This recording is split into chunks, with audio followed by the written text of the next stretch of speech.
Welcome friends, you're watching Animal Quests. Today I'll be covering 6 stories about arrogant people getting eaten alive by animals. Beginning with the story of a couple who pushed other tourists aside to get a better view during a safari, only to end up dying as a result of karma.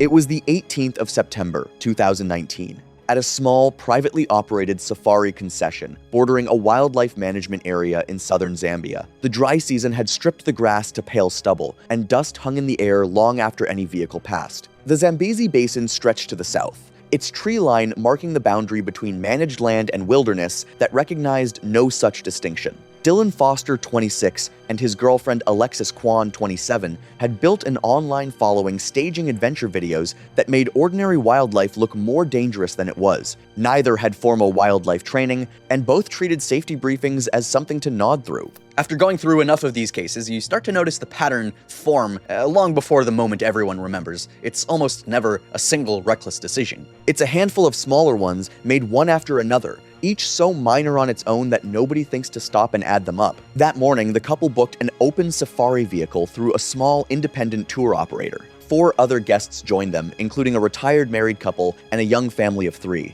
Before departure, the guide gave the usual briefing: stay seated near wildlife, never reposition without permission, and never assume a calm elephant will stay that way. For the first 2 hours, Dylan and Alexis edged toward the footrests whenever smaller animals came into view, and each time the guide stopped until they sat back down. The delays cost time, and heat shimmered off the plain by mid-morning.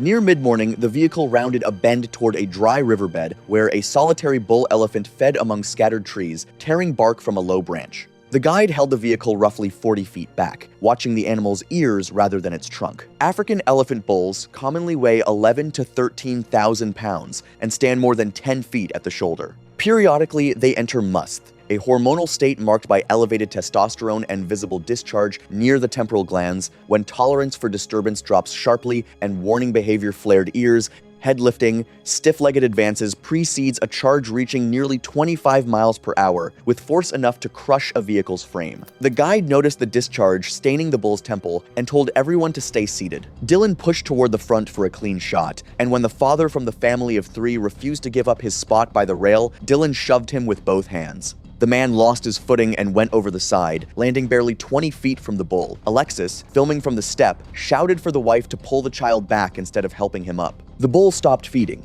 Ears flared, trunk curled tight against its chin. It fixed on the fallen man, and the guide screamed for him to stay flat and still. The father held that instinct, and the elephant's attention swung instead toward the noise still coming off the vehicle, where Dylan and Alexis were shouting and rocking the front end, trying to grab his abandoned camera bag. The guide lunged over the rail and hauled the father up as the bull broke into a full charge, closing the gap in seconds. The guide tried to reverse. The rear wheel dropped into a hidden washout and killed the vehicle's momentum. The elephant struck the front corner hard enough to lift one side of the Jeep, driving a tusk through the paneling exactly where Dylan and Alexis stood. Both were thrown into its path. The bull trampled Alexis where she fell, then drove a tusk through Dylan's side as he tried to crawl clear, pinning him against the overturned seat before withdrawing minutes later, retreating toward the tree line as abruptly as it had come. I've worked enough of these cases to notice how often it plays out this way. The people who shove someone else into the danger zone are so rarely the ones who actually end up walking away from it. It's not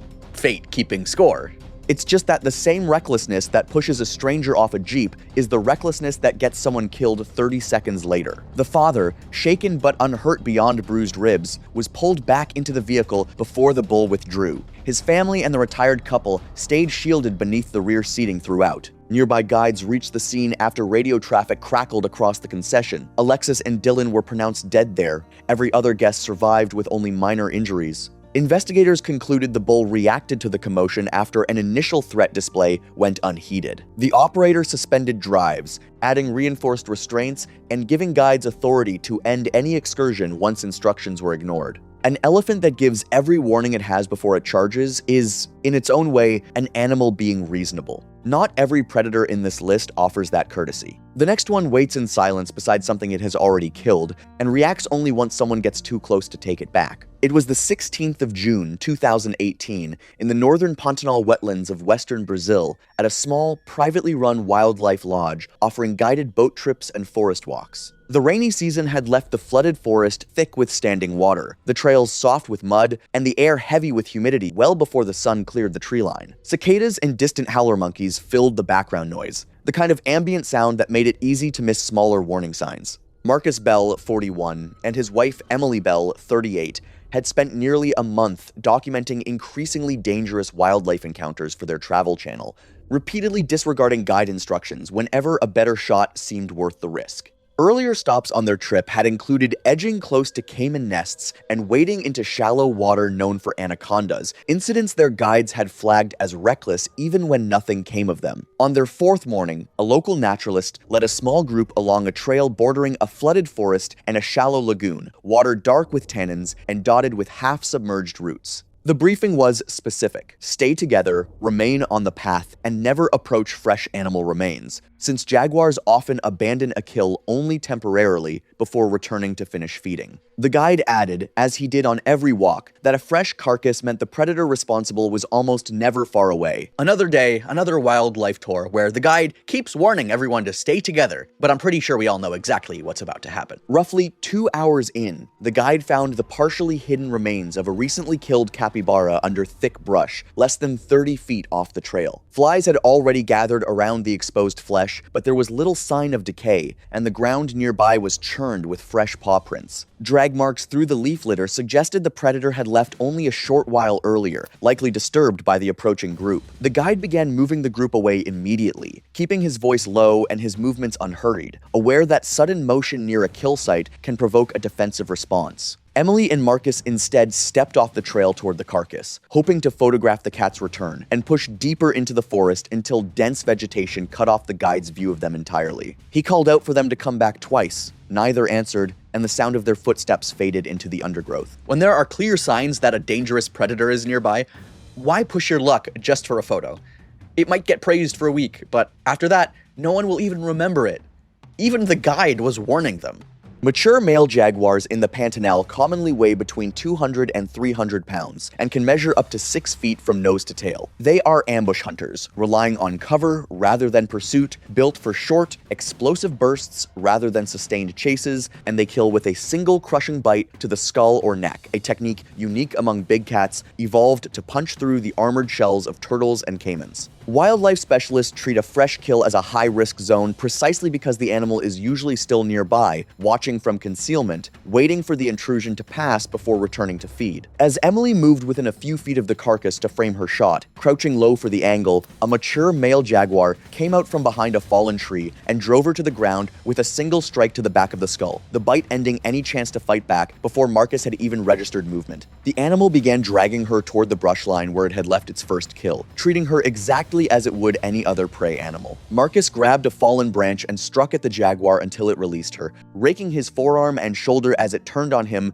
before retreating a few yards into cover just long enough for him to pull her body back toward the clearing. The guide and 2 lodge staff reached them after hearing emergency whistles cutting through the trees, arriving to find Marcus bleeding heavily and shielding what remained of Emily from the tree line. They forced the jaguar farther back with poles until a boat crew arrived from a nearby river station. Emily was pronounced dead at the scene. Marcus survived with deep lacerations and significant blood loss after holding the animal off alone, later requiring extensive surgery to repair nerve damage in his shoulder. Officers determined the jaguar had treated Emily the same way it would any other prey it encountered near an existing kill site and left the animal undisturbed in its territory. The lodge closed that section of forest indefinitely and expanded exclusion zones around all known feeding sites, adding stricter radio check-ins for any group approaching flooded forest terrain. A jaguar defends a single carcass on a single afternoon, and to a predator, an intruder near its kill is just another meal it didn't have to hunt for. What follows is a different kind of danger,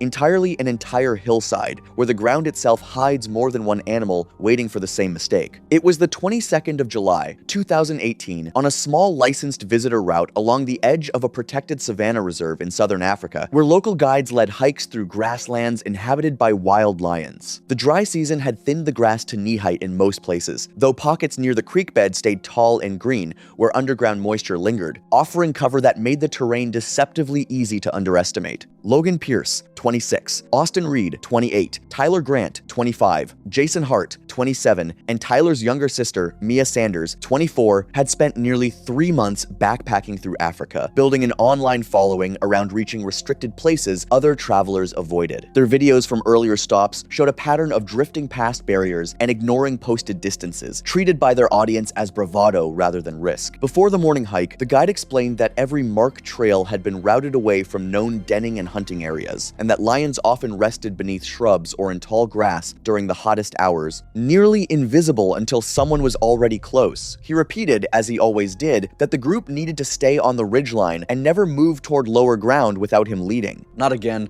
The guide did his job, but what can you do about people who just won't listen? An hour in, while the guide scanned a hillside with binoculars, the 5 quietly slipped away from an overlook and descended toward a dried creek bed, convinced the lower ground made for better photographs. The guide noticed within minutes and followed their tracks through knee-high grass, where boulders and thorn scrub cut visibility to only a few yards. The heat had settled heavily by then, the kind that pushed most wildlife into shaded rest rather than open movement. Fresh antelope tracks crossed the creek bed, followed by large feline paw prints leading into dense vegetation, the prints deep enough to suggest recent activity rather than old trails baked into the dirt. Adult male lions can weigh over 400 pounds and are capable of short bursts near 50 miles per hour when closing on prey. They hunt primarily by ambush, using camouflage and explosive bursts of speed to overpower prey rather than sustained pursuit, and typically kill by clamping onto the throat or muzzle to cut off airflow before feeding, often while prey is still alive in the opening moments of an attack. They often hunt or rest in prides, and a kill draws the rest of the group quickly, each animal feeding without waiting for the prey to stop moving entirely. As Mia stepped over a fallen tree trunk to get a lower angle, a lion burst from the brush and clamped onto her leg, dragging her down before she could call out, then shifted its grip toward her throat as it pinned her to the ground. Tyler and Jason rushed toward her while Logan and Austin tried to create distance with backpacks and a branch commotion that drew a second lion from nearby cover, and within moments both animals were feeding on the group scattered across the creek bed, treating the chaos as no different from a kill made on any other morning. The guide arrived with a long ranger pole, shouting and striking the ground to redirect the animals' attention, and additional staff reached the scene after hearing whistles carry across the grassland, eventually forcing both lions back long enough for emergency care to begin. All 5 were transported by vehicle to a regional medical facility over rough terrain that added critical minutes to the drive. Mia died before reaching the hospital. Tyler died trying to pull his sister free. Logan succumbed to his injuries later that day. Austin and Jason survived with deep lacerations, puncture wounds, and fractures, both requiring multiple surgeries in the weeks that followed. I guess they felt safe because they were together, but to a predator like a lion, a group of 5 people doesn't mean that much. Authorities determined the group had entered an area known for active lion hunting and resting sites outside the approved route. The operator suspended hikes while adding warning signs and increasing ranger patrols around the creek system, along with mandatory head counts at every overlook stop. 5 people, 2 lions, 1 creek bed. A pride doesn't distinguish between prey species once the chase is already over. The next encounter offers no tracks, no warning, and no sign that a predator had been anywhere nearby that entire morning. It was the 12th of August, 2022, on the eastern coastline of Svalbard, where a privately chartered expedition ship carried small groups to isolated landing sites during the short Arctic summer. The midnight sun kept the sky bright even late in the evening, and the gravel beaches sat framed by retreating glacier ice and low fog that drifted in off the water without warning. Derek Simmons, 34, an insurance claims adjuster, Natalie Cruz, 32, an ER nurse, and Connor Blake, 30, a former military reservist, had never met before boarding. Within days, the 3 had bonded over a shared belief that their individual experience with risk made the standard safety rules unnecessary for people like them, trading stories of past close calls as though judgment built elsewhere translated directly to Arctic terrain. None had previously traveled in polar bear habitat. Every passenger received a mandatory briefing. Every step off the ship occurred inside active bear territory, and guests were to stay close to armed monitors and return to the group immediately when told, since polar bears will investigate unfamiliar objects objects across long distances and can detect scent from several miles away under the right wind conditions. On the fourth day, the ship anchored beside a gravel beach with no recent bear activity reported. Patchy snow still clung to the higher ground despite the season, and the lagoon beyond the ridge remained half frozen, its edges rimmed with slush. While the group explored the shoreline with guides, Derek noticed a ridge nearly a quarter-mile inland overlooking the lagoon and mentioned it to the other two in passing. Having exchanged contact information the night before, the three slipped away from the marked route together without telling staff, moving quickly while the guides were occupied pointing out seabirds along the tide line. Another day, another arrogant group of people who wanders away from everyone else. At this point, we've seen enough of these stories to know exactly where it's going. Unnoticed by anyone, a partially eaten seal carcass lay hidden behind a rise about 200 yards from the ridge, dark against the pale gravel. The scent had drawn a mature male polar bear that morning, and the animal remained nearby, resting and feeding intermittently, occasionally lifting its head to scan the open ground around it. Adult male polar bears commonly weigh between 900 and 1,500 pounds, and can move in short bursts faster than a human can outrun on open ground. Unlike bears that attack mainly in defense, polar bears are specialized predators that actively hunt across sea ice and coastal terrain using an exceptional sense of smell, killing prey with a crushing bite to the head or neck before feeding. And in regions with few natural competitors, they may stalk and treat unfamiliar humans as prey rather than avoiding them, showing none of the retreat behavior common in other bear species. As Maya moved closer to photograph the lagoon, the bear appeared from behind a snow-covered rise less than 100 feet away, low and silent, already in a stalking posture rather than a defensive one. It closed the distance in seconds and took her down with a bite to the head before either man could react. Derek grabbed at the animal to pull it off her, drawing its attention as it turned and dragged him down as well, while Connor stumbled on loose rock trying to reach the ridge and retreat. Monitors on the beach spotted the movement through binoculars and ran for the ridge with deterrent gear, radios crackling as they called for the ship to prepare emergency response, but the bear had already begun feeding by the time they arrived. The animal withdrew only after repeated flares and gunfire from the monitor's rifles, retreating toward the carcass site it had claimed that morning. A rescue helicopter flew all three to a regional medical facility across open water, the flight taking longer than anyone on board wanted. Maya and Derek died before arrival. Connor survived long enough for treatment, but later died of his injuries. Connor survived because staff got to them in time. Maya and Derek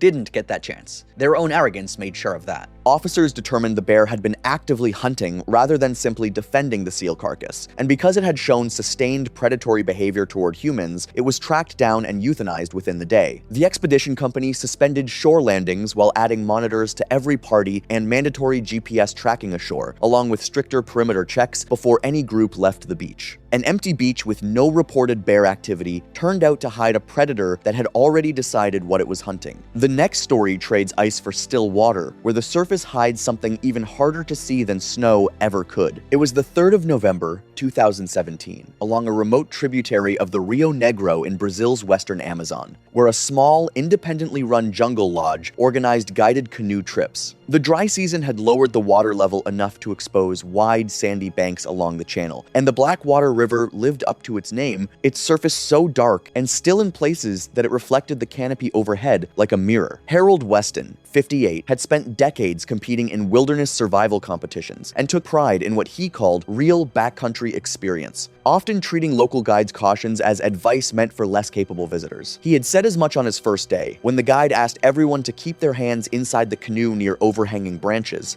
brushing off the reminder as something meant for tourists rather than someone with his background. Before every excursion, guides explained that passengers were never to enter the water unless instructed, no matter how shallow or calm it looked, since many Amazon predators remain nearly invisible below the surface, submerged with only their eyes and nostrils breaking the waterline. Brushing off the guide's warnings and acting like you know better in a place like the Amazon has to be one of the most foolish things you can do. On his third afternoon, Harold traveled upstream through a slow channel with a small tour group, the canoe gliding past low branches and clusters of water hyacinth drifting near the banks. After 2 hours without major wildlife, the guide stopped beside a sandy bank, chosen because recent patrols had found no signs of large reptiles there. While the rest of the group stayed near the canoe, Harold wandered farther along the exposed bank towards some unusual drift driftwood, waving off the guide's caution as excessive for a man with his experience. He continued alone past the designated area to a narrow inlet where the river widened into a still lagoon, the water there darker and calmer than the channel behind him. Black caimans are the largest predators in the Amazon basin, with the largest confirmed males approaching 14 to 15 feet and over 800 pounds. Primarily nocturnal but active by day where prey is plentiful, they hunt by patience rather than pursuit, remaining motionless near shorelines for hours before launching explosive ambush strikes.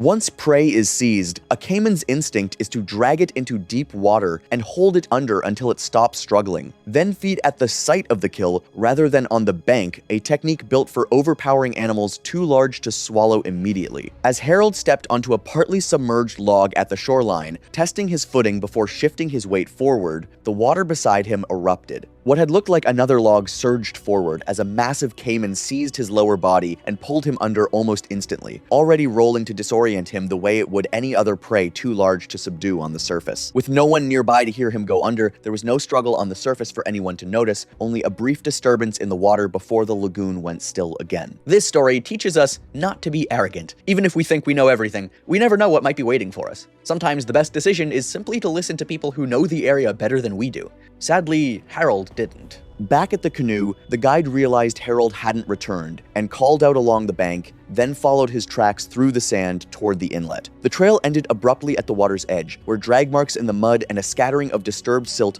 were the only signs of what had happened. The guide and 2 lodge staff searched the shoreline with poles and noise deterrents, but Harold had already gone under and did not resurface. A search involving nearby river operators located him downstream that evening, the caiman having fed before abandoning the site once the search party's boats closed in. Medical staff arriving by boat confirmed catastrophic injuries and pronounced him dead at the scene. Officers concluded the caiman had treated Harold exactly as it would any prey animal that entered its territory, feeding at the kill site as the species typically does when undisturbed. The lodge suspended trips along that tributary and expanded briefings on how completely a still surface can hide what's beneath it, adding mandatory distance markers along every sandy bank. A man disappeared into water that looked like glass, and the caiman never treated him as anything but a meal. The final story returns to a river most people already assume is dangerous and shows what happens when 4 people decide the warning signs don't apply to them either. It was the 26th of June, 2014, along a remote tidal river in Australia's Northern Territory,